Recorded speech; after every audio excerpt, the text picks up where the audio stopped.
Good morning সবাইকে।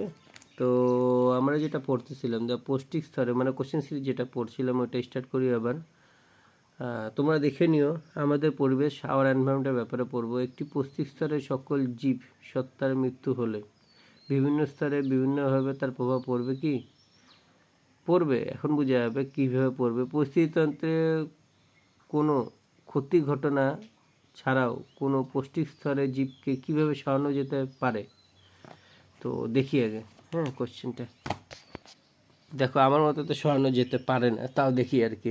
ধরে নাও এখানে উৎপাদক সরানো।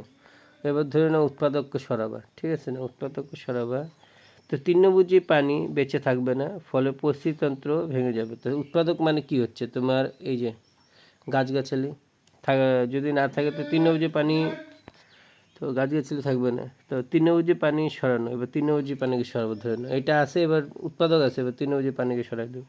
তিনি তো সর্বভুক্ষর খাদ্য পাবে না, ফলে পুষ্টিতন্ত্রের যে ব্যাঘাত হবে। ধরে নাও এই তৃণভোজী সরাই দিলাম, তো মাংসভোজী কী হবে? তৃণভোজী পাবে না, খাইতে পারবে না, তো কী হবে? ব্যাহত হবে পুষ্টিক স্তর। এবার সর্বভুক্ষ সরানি, এবার ধরে মাংসভোজীরে সরাই দিলাম, তো কী হবে? তৃণভোজী বেরিয়ে যাবে। আমার মতে মাংসভোজী সরালে তৃণভোজীর সংখ্যা বাড়বে, ঠিক আছে না? এবার বিয়োজক সরানি, বিয়োজক মানেটা কি? যারা মৃতদেহ খায়, ঠিক আছে না? এই যে তোমার থাকে না কীটপতঙ্গ বহুত রকমের, তো ওগুলোর কথা বলছে। বাহ্য পদার্থ, জীবজন্তু, মৃতদেহ ইত্যাদি বিয়োজক হবে না, মানে খাওয়া যাবে না, মাটির সঙ্গে মিশবেও না, ফলে প্রদূষণ বাড়বে।